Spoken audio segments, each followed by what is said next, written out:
Okei, Luukkas. Nyt kiivetään tänne maalin tänne juttuun. Tää on aika hemmetin vaikea. Ai samperi.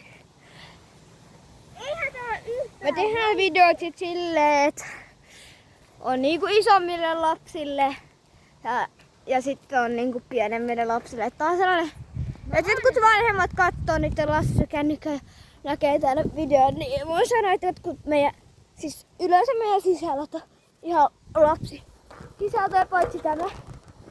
Koska alkaa lapsi ja te. Tää on hylmy esimerkki, älkää tehkö tätä. Tää on ihan todella tyhmää.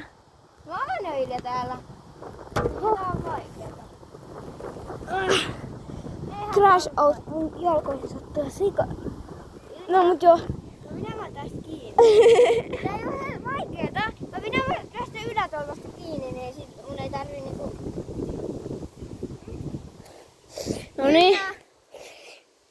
No. No joo, no en mä muista enää mitä mä sanon.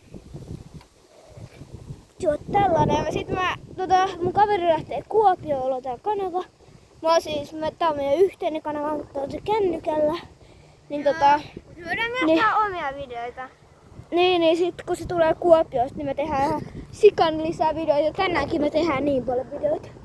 Joo, sammaskentällä. Jep. Kunnes iso Olla- huutaa, tulkaa kotiin! Jep. Mut joo, eiköhän mennä lukea alas täältä. Mennään alas. Joo, se on se ehkä. Se on varmaan pahin juttu, koska mä oon sattunut jalkoihin. Se on se, jos tää puhelin tippuu. Eihän se haittaa, tää on pehmeä.